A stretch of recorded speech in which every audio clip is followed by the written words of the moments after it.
하나님께서 천지, 보이는 세계와 보이지 않는 세계를 말씀으로 창조하십니다.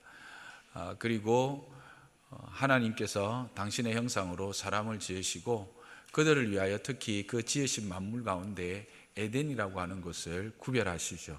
그리고 그 에덴이라는 곳에 하나님께서 각종 좋은 나무들과 아름다운 나무들, 각종 좋은 열매 맺는 나무들로 그 에덴을 가득 채우십니다.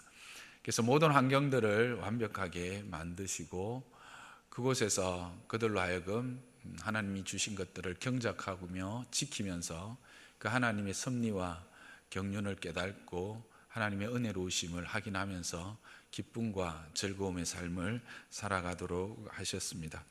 그리고 에덴 동산 가운데는 선악을 알게 하는 나무도 주셔서 인간으로 하여금 스스로 선택할 수 있는, 자유롭게 선택할 수 있는 자유도 허락하시고 또 그 나무를 통해서 자신의 존재와 또 하나님의 존재를 인식하면서 그 하나님의 질서와 법 앞에서 기쁨을 누리며 살아가도록 하셨죠.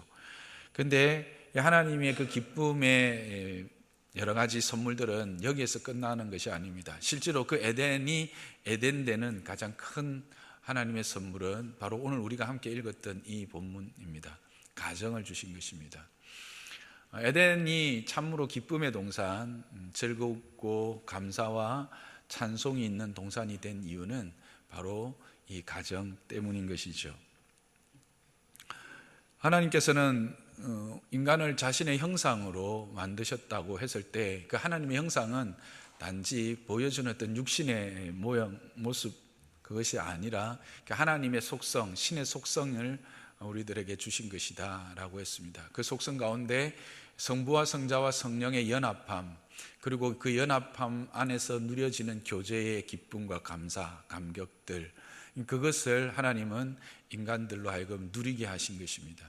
결국 인간의 기쁨의 그 원천은 환경이 아니라 그 안에서 함께 이와 같은 연합과 교제를 통한 기쁨을 누리는 가정이 있었기 때문인 것입니다. 아무리 아름다운 환경이 있고 그곳이 하와이든지 또 지난번에 설명은 드렸지만 어딘지 기억은 안 나는 그런 아름다운 신혼여행지였다 할지라도 그 풍경만 있어서는 뭔가 허전하지 않습니까?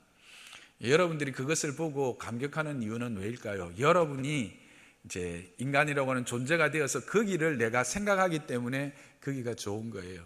가장 복된 그림은 어떤 그림일까요? 사진은 어떤 사진일까요? 그 아름다운 풍경에 참으로 기쁨, 참으로 감사하고 즐거워하는 한 가족이 웃음을 가득 머금고 함께 한박 웃음을 지으면서 찍은 사진, 그 사진이 가장 완벽한 사진, 가장 기쁨을 주는 사진이 될 것입니다.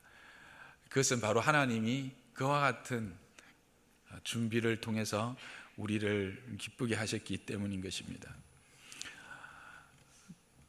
그러면서 하나님이 주신 이 기쁨을 우리의 삶 가운데 그러면 어떻게 누릴 수 있을까 하는 것들을 오늘 본문을 통해서 우리에게 원리를 제공해 주고 계십니다. 말씀을 18절에 이렇게 시작하고 있습니다. 여호와 하나님이 이르시되 사람이 혼자 사는 것이 좋지 아니하다, 그렇게 말합니다. 하나님 보시기에 사람이 혼자 사는 것이 좋지 않다라고 말씀하시는 걸로 봐서 하나님의 계획은 아담을 혼자 창조하는 것에서 끝이는 것이 아니라 아담에게 또 다른 뭔가를 채우실 것에 대한 계획이 있었다는 것을 우리는 알 수 있습니다. 왜냐하면 우리는 1장에서 벌써 하나님이 지으신 모든 것들을 보고 심히 좋아하셨다라고 하는 것을 확인했습니다. 그러니까 하나님이 완성시킨 상태에서는 심히 좋은 상태였는데 지금 아담이 혼자 있는 상태는 좋아 보이지 않는 상태이거든요. 그래서 결국 하나님은 심히 좋은 상태는 어떤 상태느냐, 아담이 홀로 있는 것이 아니라 짝으로 있는 상태, 그것이 바로 하나님이 계획하신 최종적인 창조의 완성의 모습이라고 하는 것을 우리가 여기서 확인할 수 있습니다.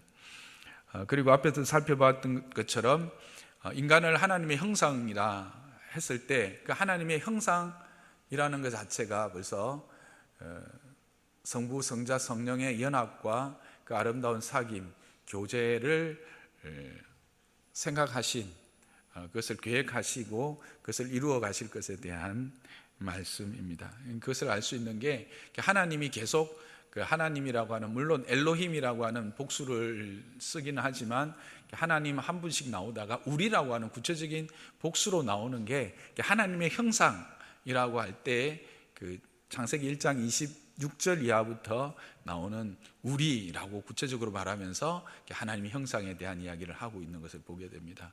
결국 하나님의 형상이라고 하는 그 형상 안에는 이와 같은 성부, 성자, 성령의 연합과 복된 교제, 그리고 그 교제 안에서의 기쁨의 누림, 이것들을 하나님은 인간 안에 담아 놓으시려고, 인간에게 허락하시려고 계획을 가지고 계셨던 것이죠. 이제 그 일을 지금 하고 있는 부분들이 오늘 본문의 말씀입니다. 그 일을 이제 시작하시는데 이제 조금은 우리가 생각하기에 의외의 본문이 나타납니다. 그래서 18절을 읽고 바로 20절 후반에 아담이 돕는 배필이 없으므로 하고 연결돼도 전혀 이상한 게 없는데 19절부터 20절 초반절의 말씀이 쑥 들어와 있습니다. 아담 앞으로 하나님이 그 지으신 동물들을 이렇게 지나가게 하시는 사건이고 그들에게 이름을 이렇게 붙여주는 사건입니다. 물론 이 사건이 결국 하나님의 위임을 받은 인간이 하나님이 창조하신 모든 것들을 다스리고 그 모든 것들을 관리할 수 있는 제사장적 역할을 부여받았다라고 하는 것의 구체적인 표현으로 볼 수 있습니다. 그러나 저는 그것만일까 하는 것입니다. 왜냐하면 지금 여기서 지금 에덴의 그 하나님의 기쁨의 초석이 되고 기쁨의 원천이 되는 가정에 대한 이야기를 가다가 이 이야기를 넣으신 것은 이것 또한 가정을 이루어가는 어떤 과정 중에 분명히 중요한 역할을 하고 있는 말씀이다, 이렇게 생각이 되었기 때문입니다. 그러면서 조금 묵상을 해보면 그 아담이 혼자 있고 이름을 붙이고 있을 때 그 앞을 지나가던 동물들이 그냥 한 마리씩 지나갔을까요? 아니면 짝을 이루어서 지나갔을까요? 그렇죠. 어떻게 그걸 우리가 알 수가 있죠? 네.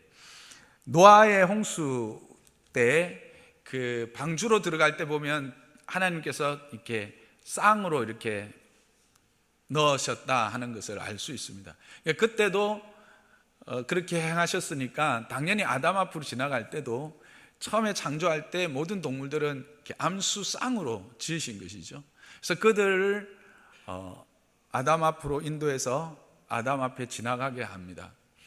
아담이 그들의 이름을 붙였다는 것은 그들의 속성과 그들의 특성들을 분명히 알고 그들의 존재를 이제 완성시킨 것이죠. 그렇죠? 그러면서 이상하지 않았을까요?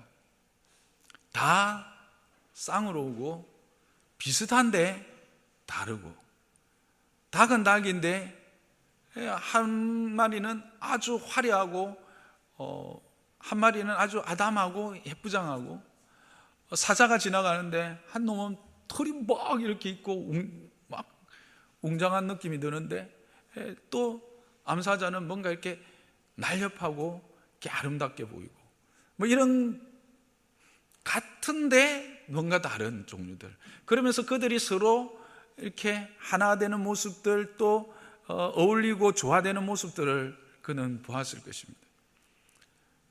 그러면서 그는 어떤 생각을 했을까요? 왜 나는 혼자지? 두 번째, 하나님이 결국은 누군가를 나와 너무나 닮고 비슷하지만 또 다른 어떤 존재를 주셔서 정말 이 땅 가운데 번성하고 그래서 생육하고 충만하게 하실 어떤 존재를 주시겠구나 하는 기대를 가지게 되겠죠. 저는 그래서 이 과정이 아담에게서 생략된 많은 과정 중에 사춘기적 과정이 있습니다. 나는 아담의 사춘기적, 이성에 대한 사춘기적 과정이다, 그렇게 생각합니다. 그러니까 내 결핍을 느끼는 거죠. 혼자 있을 때 부족한 결핍들을 그 동물들을 통해서 느껴서 내게 하나님께서 허락하신 이 뜻, 이 땅 가운데 생육하고 번성하며 충만케 하게 하시려고 하는 하나님의 뜻을 이루어가는 어떤 한 존재를 통해서 이루어가게 하실 것이다 라고 하는 기대를 가지고 지나간 시간들이 아닌가 그렇게 생각합니다. 그렇게 볼 때 우리가 우리의 자녀들, 특히 여기 이제 또 아직 결혼하지 않는 친구들, 이제 막 중학교 온 친구들이 있는데, 우리의 자녀들을 볼 때 어떻게 봐야 될까요? 우리의 자녀들이 어느 시점에 가서 이성에 대하여 궁금해하고 이성에 대하여 어떤 기대를 가지고 이성을 알아가려고 하는 것은 자연스러운 일이고 긍정적인 일이다라는 것입니다. 찬영이가 아주 미안하다, 찬영아 이름을 불러서 근데 이렇게 실명을 거론 안 해야 되는데 예. 한 학생이 예. 그렇습니다. 그래서 그 나이대가 되어서 이성에 대하여 관심을 가지고 기대를 가지는 것, 그리고 궁금해하는 것, 알아가고자 하는 것, 그것은 자연스러운 현상이라는 거예요. 그럴 때 우리가 뭐가 중요하냐? 하나님은 지금 완벽한 것을 참으로 건전하고 바른 소스, 바른 정보를 제공하고 있습니다. 그러니까 우리도 그때 우리의 자녀들에게 건전하고 바른 지식과 바른 정보들을 접할 수 있는 기회를 줘야 되는 거예요. 그것들을 그냥 터부시하고, 저희 세대만 해도 터부시하고 차단해 버리려고 하는 그런 시도들은 오히려 왜곡된 것으로 갈 수 있는 기회가 되어져 버립니다. 그래서 그때 부모님들이 가장 좋은 롤 모델이 될 수 있겠죠. 그래서 부모님들은 그런 이야기를 할 수 있는 평소의 소통의 장들이 마련되어 있어야 됩니다. 그래서 자녀들로 하여금 그 시기에 그와 같은 하나님이 주신 좋은 성정이 발현되어지는 그 시기를 하나님의 그 마음으로, 하나님 주신 그 마음으로 기대하고 소망하게 하는 것, 이게 부모들의 또 역할이기도 하지요. 가정의 역할이기도 하죠. 하나님은 지금 아담과 하와는 가정이 없었기 때문에 그 역할을 지금 동물들을 통해서 교육하고 계시는 것입니다. 실제로 우리의 자녀들도 이런 만물을 통해서 그런 이치를, 하나님의 질서를 배우고 깨달아 알아갈 수도 있는 것이죠.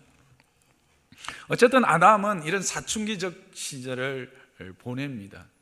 그래서 그는 자기 혼자서 부족하다는 것을 느끼죠. 그것을 알 수 있는 문맥이 20절 그 끝에 보면 아담이 돕는 배필이 없으므로 라고 하는 단어가 저는 그래서 여기에 붙여 있다 그렇게 생각합니다. 그러니까 아담이 그런 자기 혼자만으로서 하나님의 뜻을 이루어갈 수 없는 어떤 결핍의 상태, 그것들을 느끼게 된 거죠. 그리고 하나님이 채우실 완전함에 대한 소망, 기대를 가지고 있게 된 그 상태까지 이제 무르익은 거죠. 그럴 때 하나님이 아담을 잠들게 합니다. 왜 잠들게 했을까? 아담이 하와가 만들어지는 과정을 못 보게 하신 거죠. 그러니까 신비함을 담아내는 겁니다. 여기서 여담이긴 한데 의학의 발전에서 아주 중요한 그 변곡점 중에 하나가 마취제를 발견하는 것입니다. 그렇잖아요. 외과 수술을 할 때 마취제가 없었다 생각해 보세요. 근데 마취제가 어떻게 발견된 줄 아세요? 이 본문을 읽던 의사 크리스찬이 이 본문을 통해서 마취제를 발견한 거예요. 하나님이 외과 수술을 하셨는데 이거는, 그런데 통증 없이 했네. 어떻게? 잠들게 해서 했구나. 잠들게 하면 되겠구나. 순간적으로 잠들게 해서 수술을 하면 통증 없이 수술할 수 있겠구나 해서 착안해서 만든 게 마취제입니다. 이 말을 여담으로 하는 것은 성경 안에 답이 다 있다는 겁니다. 성경 안에 우리의 삶의 모든 원리들이 다 담겨 있어요. 어쨌든 하나님이 하와를 만드실 때 아담을 잠들게 하십니다. 또 왜 잠들게 했을까? 통증 없이 하시려고 하나님의 사랑의 또 긍휼의 표시이기도 하지만 하나님이 이벤트를 하신 게 아닌가 하는 겁니다. 서프라이즈. 그거를 제가 그냥 하는 말이 아니라 아담의 표현을 보면 알 수가 있어요. 하나님께서 이 하와를 데리고 오실 때 처음에 본 아담의 반응이 뭐였어요? 우와, 우와, 우와, 뼈 중에 뼈고 살 중에 살이네. 이 말은 진짜네. 하나님이 내 기대를 충족하셨네, 이거거든요. 뼈 중에 뼈네, 살 중에 살이. 뼈 중에 뼈네, 살 중에 살이네. 이런 것 같습니까? 아닙니다. 이것은 감탄입니다. 찬양입니다. 경입니다. 경외입니다. 하나님에 대한 찬양임과 동시에 그 존재에 대한 찬양이죠. 이름을 지었다라는 것은 이 아담이 그런 어떤 지식적인, 해부학적이나 생리학적인 지식을 가지고 있었다라는 사실입니다. 그런데 하나님의 손에 이끌려오는 한 존재를 봤는데 나와 닮고 본질적으로 나와 같은데 생리학적으로나 해부학적으로 다른 거죠. 다 드러나 보이는 거 아닙니까? 그죠? 그런데 그 안에 하나님이 지으신 그 생리학적이나 해부학적인 모든 것들이 이제는 하나님의 뜻을 온전히 이루어내는, 이 땅 가운데 생육하고 번성하여 충만케 되어지는 이 하나님의 뜻을 이루어내기에 너무나도 완전하고 완벽한 존재가 나타난 겁니다. 그래서 거기에서 찬탄이 나온 거예요. 감탄이 나온 거예요. 그래서 결국 이 남자에게서 여자, 여자에게서 남자는 어떤 존재가 될 때 가정이 이 에덴의 가정, 즉 즐거움의 가정이 되느냐? 서로가 서로에게 찬양의 이유가 되어야 돼요. 서로가 서로에게 정말 말할 수 없는 신비함을 발견하고 놀라고 기뻐하는 삶들이 계속되어져야 된다는 겁니다.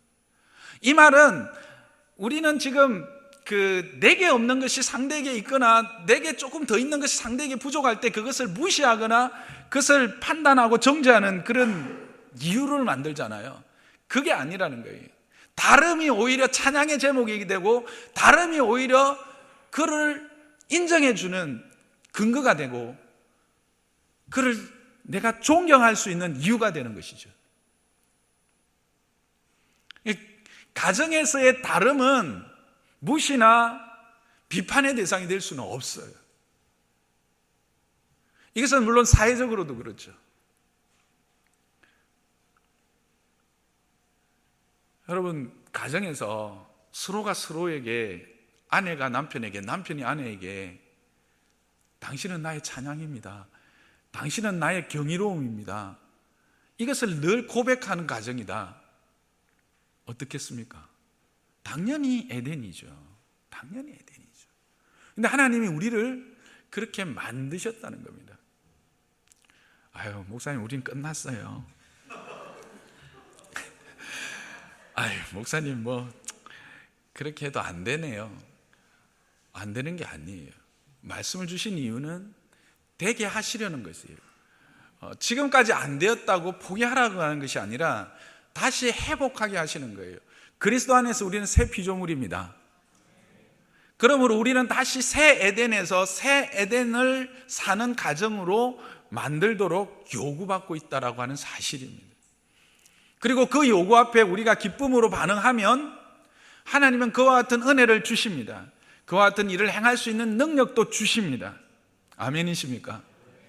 그것을 사모하는 것입니다. 그리고 아직 혼전인 우리 친구들은 거기에 대한 사모함을 가지는 겁니다. 그리고 그런 준비를 해 나가는 것이지.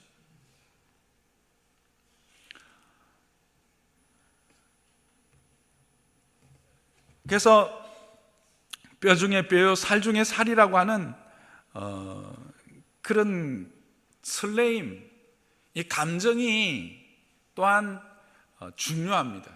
만남을 이루어 갈 너희들도 중요하고 만남을 가지신 여러분들도 중요합니다. 여러분 결혼하신 지 얼마나 되셨습니까? 10년? 20년 되셨습니까? 설레임이 있습니까? 아내를 볼 때, 남편을 볼 때 고개를 흔들면서 막 웃으시는 분들이 있는데 설레임이 있어야 합니다.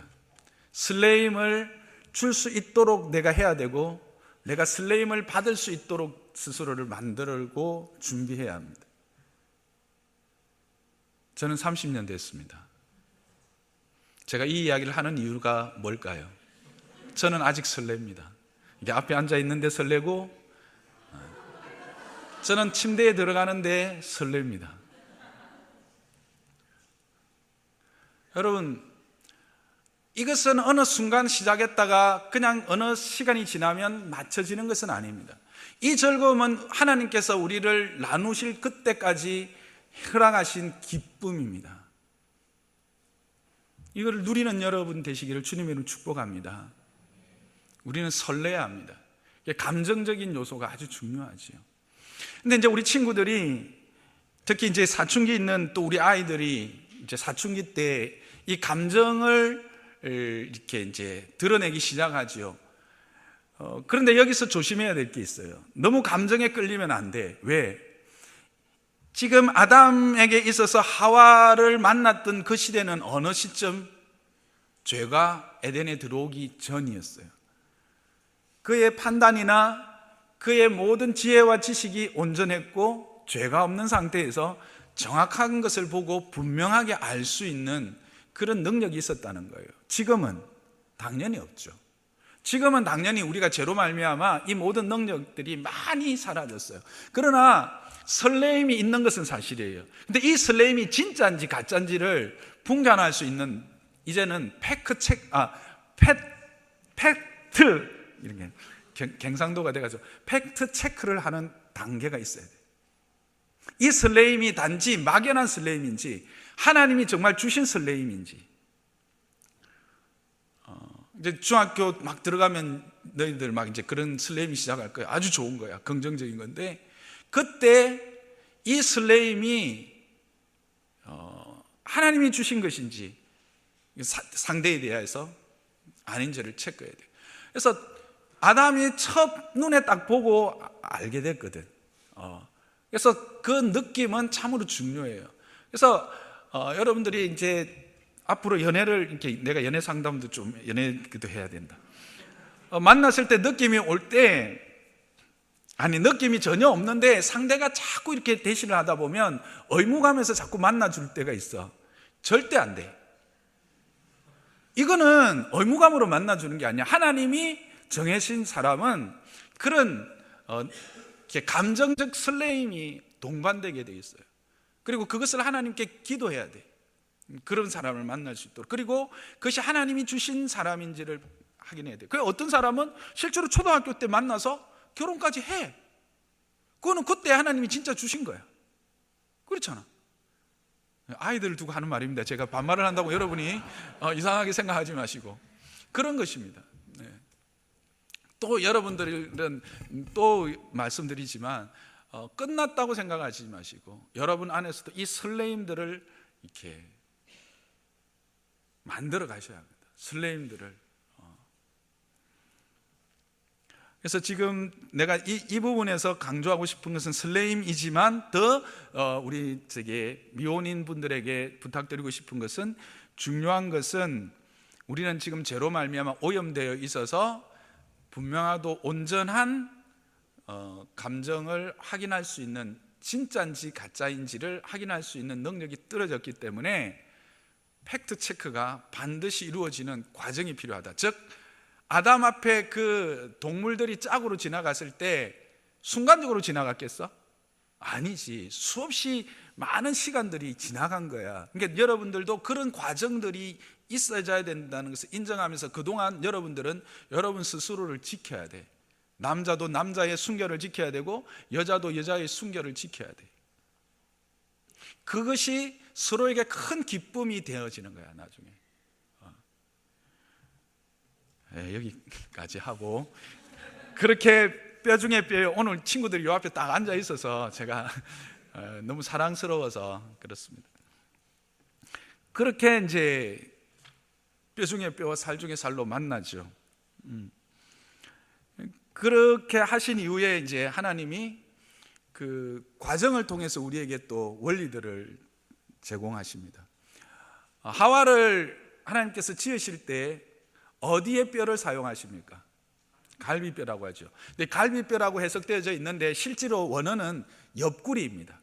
딱 중앙입니다. 옆구리에 있는 뼈를 가지고 뼈 하나를 가지고 했어요. 근데 옆구리에 있는 뼈가 다 뭐겠습니까? 갈비뼈이기 때문에 그걸 이제 갈비뼈로 이렇게 우리가 했는데 엄밀히 따지면 옆구리의 뼈입니다. 왜 옆구리죠? 동등함입니다. 본질적으로 가치가 동등한 것을 이야기하고 있는 것입니다. 머리는요, 왜 머리로 안 했을까? 머리 위에서 놀라고 하니까. 그래서 여러분, 세상이 뭐라고 말해요? 결혼하면 한 방에 밟아야 된다. 뭘 밟아요? 뭘 밟아? 자, 여러분, 밟혀서 쭈글쭈글한 존재와 살고 싶습니까? 아니면 나하고 동등한 인격과 동등한 가치를 가지고 있는 존재와 인격적인 교제를 하면서 살고 싶습니까? 세상이 말하는 것들은 다 하나님을 떠난 자들의 이야기입니다. 성경에 말씀하시는 것들을 여러분 집중하셔야 합니다. 성경은 그러니까 남자와 여자는 모든 가치와 존재에 있어서 동등함을 이야기하고 있습니다. 그래서 발가락뼈로도 하지 않으시고 머리털로도 하지 않으십니다. 머리뼈로도 하지 않으시고 옆구리의 뼈로 사람을 만드십니다. 그리고 아담도 그걸 분명히 압니다. 그걸 알 수 있는 것이 아담이 하와가 올 때 아담이 뭐라고 말합니까?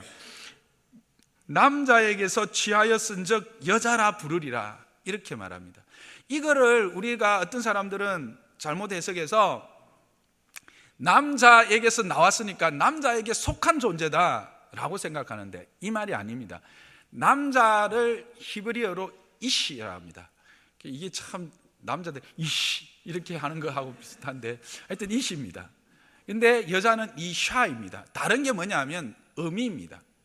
의미가 여성형 의미와 남성형 의미지 그 본 뜻은 사람이라고 하는 데서 여성형 의미가 붙으면 이샤, 남성형 의미가 붙으면 이시가 되는 것입니다. 그러니까 아담도 하와가 오는 순간 이 하와는 내가 내 앞을 지나갔던 그 많은 동물들, 피조물들과는 존재 자체가 다른 나와 동등한 존재, 사람, 인격적인 존재로서의 여자다라고 하는 고백을 하고 있는 것입니다. 그게 내게서 남자에게서 취한 적 여자라 하리라고 하는 그 말입니다. 이거를 남자들이 잘못 해석을 해가지고 내게서 나왔으니까 내 것이다, 내게 속한 것이다 이렇게 말하는데 그건 잘못 해석한 겁니다. 또 여자들이 잘못 해석하는 것도 있습니다. 돕는 배필입니다. 이 남자들도 물론 잘못 해석하지만 여자들이 이걸 가지고 어떻게 해석합니까? 여보, 돕는 자가 능력이 있어? 도움을 받는 자가 능력이 있어? 돕는 자지. 그러니까 누가 능력이 있어? 나한테 다 맡겨. 아닙니다, 여러분. 여기서 돕는 배필이라고 하는 말은 어떤 의미에서 돕는 배필이냐면 앞에서도 말씀드렸던 것처럼 하나님의 뜻, 인간을 창조하시고 그 인간을 통해서 완성하시려고 하는 그 하나님의 나라를 이루어가는 생육하고 번성하여 땅에 충만하게 하시는 부분에 있어서 돕는 배필이 되는 겁니다. 남자 혼자 할 수 있어요?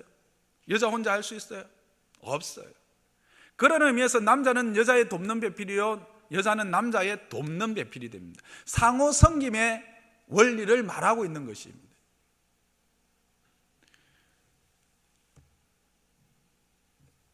하나님이 우리를 지으셨을 때 남자, 여자 다 하나님의 형상으로 지으셨습니다. 그러나 역할적인 면에서는 다릅니다. 역할의 다름을 통해서 그들이 서로의 미숙함과 부족함들을 채워서 이렇게 한 몸을 이루어서 온전한 하나님의 나라를, 하나님의 뜻을 이루어가게 하시는 것이죠. 그리고 이와 같은 에덴을 이제 경험하기 위해서 우리가 또한 집중하고 우리가 생각해야 될 것은 뭐냐면, 하와가 혼자 걸어오지 않았다라고 하는 사실입니다. 하와가 아담을 혼자 찾아갈 수 있었을까요? 없었을까요? 하와가 다리가 있어요? 없어요? 눈이 있어요? 없어요? 입이 있어요? 없어요? 안 보이면 부르고, 눈으로 찾고, 귀로 들으면서 달려갈 수 있어요. 근데 하나님이 그렇게 하시지 않아. 하나님의 손을 잡고 하나님이 아담에게 건네주십니다. 뭐냐면, 하나님의 사람, 하나님이 인도하시는 가정이 될 때 그 가정이 에덴을 살 수 있다는 겁니다. 그러니까 하나님의 인도하십니다. 그러면 이제 우리 중에서 또 나는 끝났어요 이렇게 하시는 분인데, 아니, 이제 하나님의 그 인도하심이란 하나님의 임재와 다스림, 우리 가정 가운데 하나님의 임재와 다스림이 있도록 하면 거기가 다시 어떻게 되는 거예요? 에덴이 될 수 있다는 거죠. 그리고 친구들은 뭘 봐야 된다고? 하나님이 주셨는지 안 주셨는지 그걸 봐야 돼. 그걸 봐야 돼. 감정이 먼저 앞서면 안 돼. 감정은 자연스러운 것이고 축복된 것이지만 그것을 팩트 체크해야 된다는 것, 제가 계속 강조하는 거 아시겠죠? 네. 어디까지 했습니까? 이끄신 거. 네. 아담에 이끄셔가지고 왔다는 사실입니다. 그래서 여러분이 진정 하나님의 허락하신 에덴, 그 에덴이 여러분의 삶에 누려지기를 주님의 축복합니다. 그게 하나님의 뜻이에요. 그렇게 되도록 하나님이 디자인해 놓으셨어요. 어떻게 하기만 하면, 이 원리에 따르기만 하면, 하나님의 임재와 다스림 안에 있기만 하면 되는 것이죠. 그리고 서로가 서로에게 대해서 경외함과 찬양의 이유가 되고 설레임이 일어나고 그렇게 하면 되는 겁니다. 그리고 나서 또 원리가 있습니다. 남자와 여자가 부모를 떠나는 것입니다. 이것은 물리적인 떠남을만을 이야기하지 않습니다. 아니, 오히려 물리적인 떠남은 부차적인 것입니다. 한 울타리 안에 있어도 떠나야 되는 것입니다. 무엇으로? 문화적으로, 정서적으로, 습관적으로, 그리고 경제적으로 독립해야 합니다. 그래야 생육하고 번성할 수가 있는 것입니다. 요즘 캥거루족이 문제가 되고 있죠. 떠나지 않으려고 하고 떠나보내지 않으려고 합니다.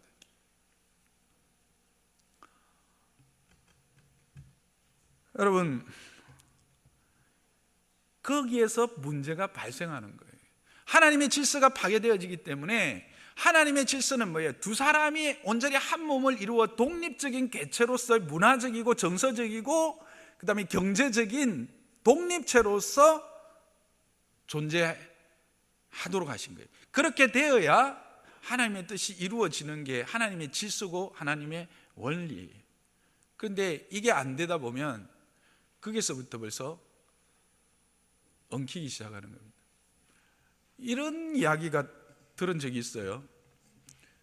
결혼을 했어요. 근데 잠은 엄마 옆에서 잔대.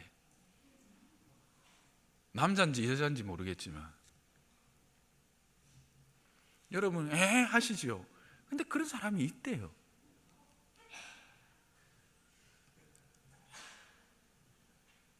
그거는 잘못된 거예요. 떠나야 돼요. 그래서 그들만의 문화와 그들만의 정서와 그들만의 습관과 관습을 독립적으로 이루어내야 그게 바로 에덴이 될 수 있습니다. 우리는 그렇게 하도록 부모 세대는 떠나보내야 하고 자녀 세대는 떠나야 합니다. 요즘은 자녀들이 오히려 안 떠나려고 그래. 나가면 주택 구하고 하는데 그냥 안에 붙어 있으려고 그래. 그래서는 진정한 에덴을 경험할 수 없어요. 그러면 이게 이제 또 핑계가 돼가지고 그러면 됐다, 시어머니한테 이제 전화해야 되겠네. 아니면 이제 어디 전화해, 어머님 우리 목사님이 떠나래요. 경제적으로도 떠나고 독립하래요. 어머니 독립하세요. 제발 설교를 그렇게 자의적으로 해석하지 마세요. 5계명은 분명히 말하고 있습니다. 내 부모를 공경하라고. 이게 첫째 되는 계명입니다. 그럼 이게 조화를 이루어야 되는 거예요. 이게는 독립되어지는 것과 내가 감당해야 될 책임을 감당하는 것과는 다른 영역이에요. 경제적으로는 독립을 하지만 자녀로서의 역할, 자녀로서의 효는 감당해야 되는 겁니다. 선악을 알게 하는 나무를 먹은 사람의 특징이 뭘까요? 자기가 왕이에요. 자기가 주인이라서 자기 중심적으로 모든 것을 해석하고 자기 중심적으로 모든 일을 행하는 것이죠. 거기에서 파탄이 일어나기 시작합니다. 선악을 알게 하는 나무는요, 견디는 것이고 책임지는 것입니다. 어쨌든 남자와 여자는 부모를 떠나야 합니다. 그리고는 두 사람이 연합하여 한 몸을 이루는 것입니다. 앞에서 말했던 것처럼 떠나야 연합을 이룹니다. 떠날 때 연합이 이루어집니다. 근데 실제로 이 에덴에서 가장 복된, 가정의 에덴되는 가장 중요한, 또 그 가정 안에서도 핵심적인 게 이 부부거든요. 부부가 가정에서 제1순위입니다. 부모가 아닙니다. 실제로 부부가 1순위고요. 그래서 이 부부인데, 이 부부는 한 몸을 이루어야 돼요. 아까는 이제 너무 멀리 간 예를 들었는데, 조금 멀리 간 예는 이런 것도 있죠. 제가 정서적으로나 또 비전이나 이런 것은 당신하고 잘 맞아서 내가 결혼을 했는데, 내가 육체적으로는 나는 한 몸이 될 수가 없어요. 난 그것을 할 수 없어요. 그렇게 말한 사람들이 있다는 거예요. 그거는 결혼이 아니고 부부가 아니고 가정이 아니고 에덴을 이룰 수가 없습니다. 에덴 안에는 정신적이면서도 육체적으로 하나가 되는, 연합되는 그 연합이 필요합니다. 이것은 언제까지 계속돼야 될까요? 하나님께서 부르실 때까지. 그러니까 우리가 물리적으로나 화학적으로 어쩔 수 없어서 안 되는 것은 어쩔 수 없지만, 서로에 대해서 그 부분을 용납하고 서로에게 그 부분이 하나 될 수 있도록 해주는 것은 우리가 감당해야 될 책임이에요. 그럴 때 그 안에서 에덴이 이루어지게 되어 있는 것입니다.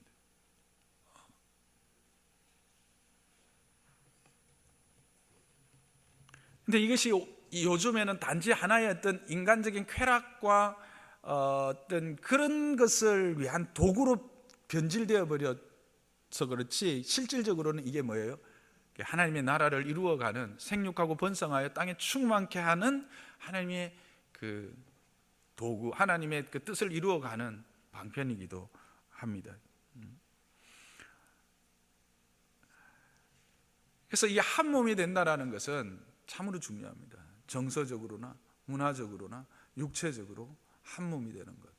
그래서 같은 비전을 가지고 같은 생각을 가지고 나아가는 것들은 끊임없는 소통과 대화를 통해서 이루어지겠죠.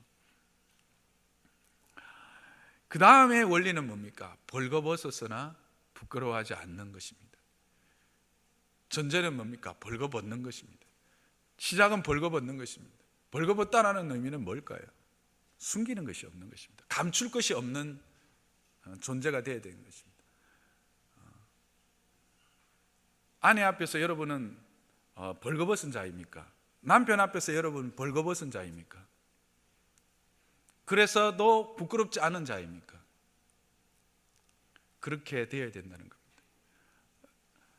여러분, 남편 그 핸드폰 그 비밀번호 알고 계세요? 그 들어갈 수 있는 비밀번호, 시그널? 아내 그 시그널 알고 있어요? 모르면 문제입니다. 가르쳐 주셔야 합니다. 이메일 주소 알고 계세요? 주소가 아니라 비밀번호까지. 그게 부부입니다. 여러분이 가지고 있는 가정의 통장이 몇 개인지 모르지만 그 통장의 비밀번호는 다 공유하고 계십니까? 그리고 여러분의 가정의 재정적인 잔고가 어느 정도 되는지 공유하고 계십니까?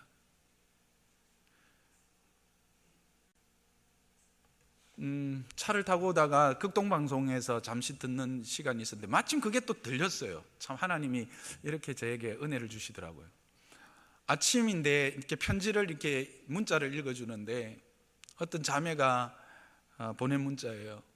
이 아침에도 하나님의 은혜로 시작합니다. 비록 남편이 저에게 통장 비밀번호도 안 가르쳐주고 잔고도 얼마인지 말 못해서 답답하긴 하지만 그래도 오늘 하나님이 계셔서 내게는 너무 기쁩니다. 말이 되는 거예요? 그게 예수 믿는 가정이어서는 안 됩니다. 어떤 분은 이럽니다. 그거 알면 골치 아프고 힘든 거니까 내가 혼자 하려고 하는 거죠. 힘들면 더 나누어서 해야지. 골치 아픈 거면 더 나누어서 골치 아파야지. 인간의 욕심이에요. 독점하려고 하는 욕심.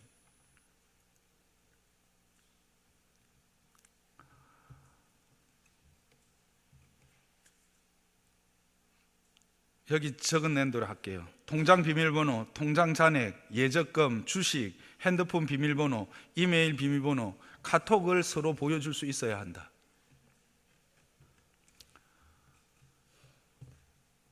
근데 이거 갖고 집에 가서 또 싸우지 마세요.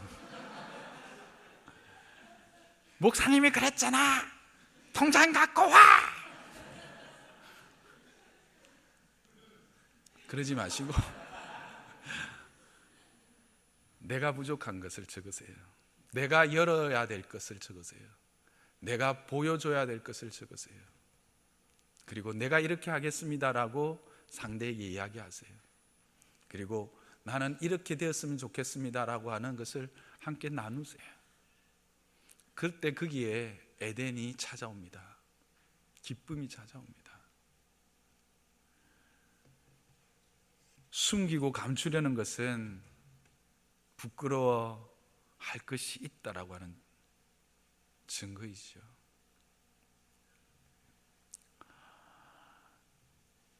제발 비난이나 다툼의 도구가 되지 않기를 주님의 이름으로 부탁합니다.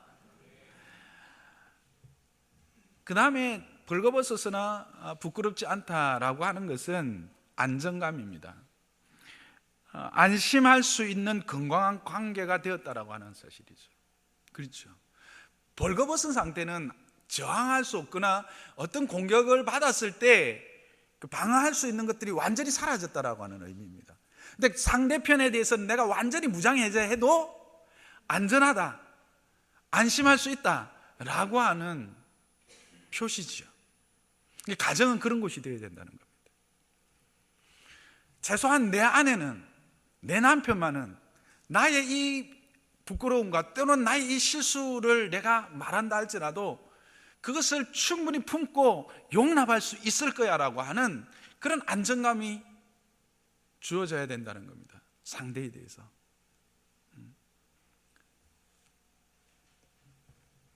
뭔가 한 건 해보려고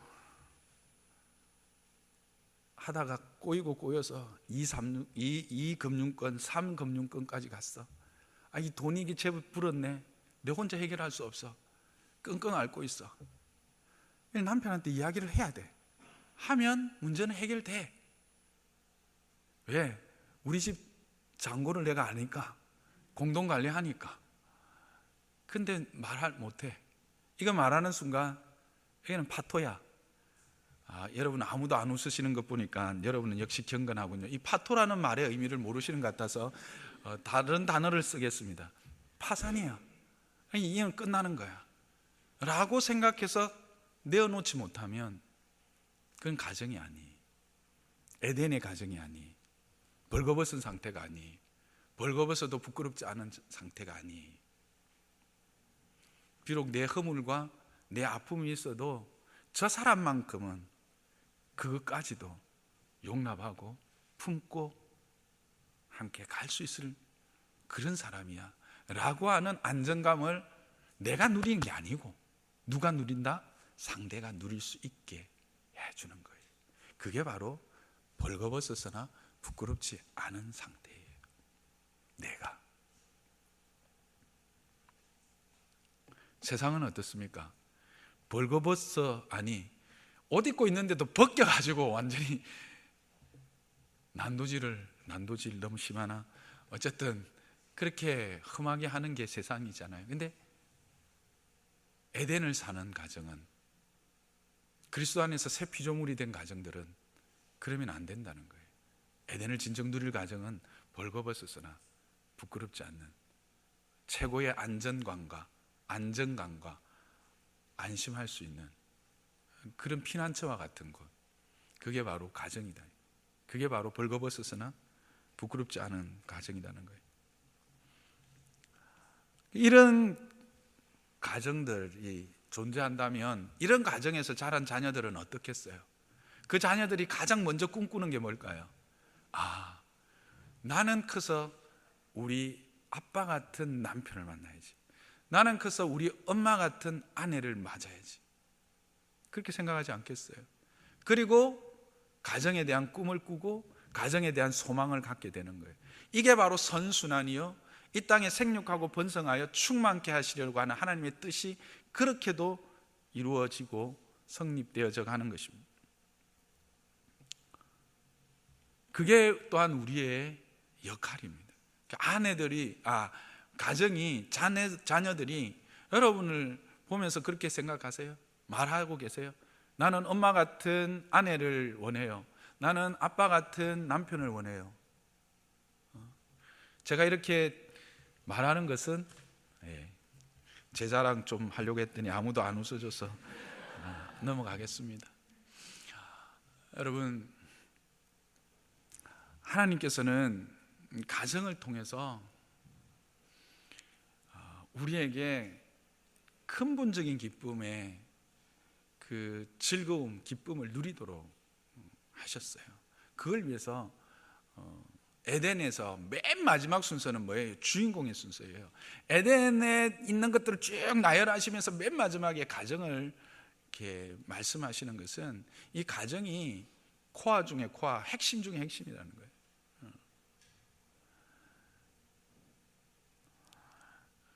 그래서 저와 여러분의 가정이 이런 가정이 되기를 주님의 이름 축복합니다. 이런 가정에서 자라난 아이들이 불량하게 그렇게 세상으로 뛰쳐나갈까요? 여러분, 정말 여러분은 이런 면에서 가정에서 대가를 지불하고 아이들을 때로는 초달도 해야 됩니다. 여러분이 정말 아이들에게 책 한 권 더 읽어라, 공부 좀 더 해라고 초달할 게 아니라 너희들이 예수 안에 있어야 된다, 너희들이 예수 안에 있어야 된다라는 것 때문에 그 아이들이 정말 때로는 스트레스를 받더라도 그렇게 해야 되는 게 우리의 역할이에요. 예수 밖에 있어서는 이 진정한 복을 누릴 수 없기 때문에 그렇습니다. 여러분의 자녀들이 예수 안에 있고 참된 그 기쁨 안에 있게 하기 위해서 여러분 무슨 대가를 지불하고 계세요? 이 이야기는 다음에 또 할 기회가 있어서 오늘 조금만 하겠습니다. 어쨌든 여러분, 하나님은 우리에게 에덴을 주실 때 그 에덴 되게 하는 그 가장 중심에 바로 이와 같은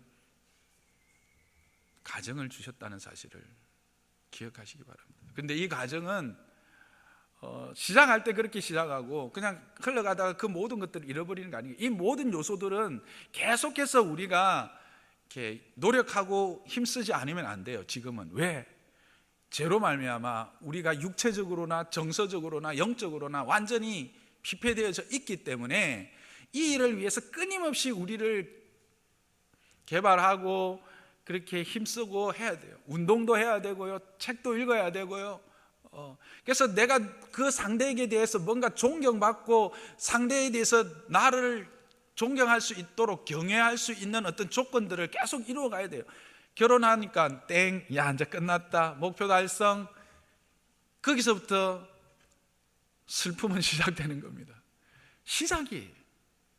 결혼은 종점이 아니라 출발점이죠. 하나님의 기쁨을 누리는 출발점이라는 거예요. 그래서 그때부터 우리는 이와 같은 원리들을 우리 가정 안에서 이루어내도록 끊임없이 노력하고 애써야 되는 거죠. 그럴 때 하나님의 그 은혜가 거기에 함께 부어지게 되는 것입니다. 저와 여러분, 우리 모두가 이와 같은 하나님의 허락하신 기쁨을 누리는 가정 되기를 주님의 이름 축복합니다. 그래서 우리를 통해서 세상이 저 가정을 보니 참으로 예수 믿는 가정이요, 저 가정을 보니 나도 저렇게 되고 싶다라고 고백하는 그런 복을 흘러 보내는 가정 되기를 주님의 이름으로 축복합니다.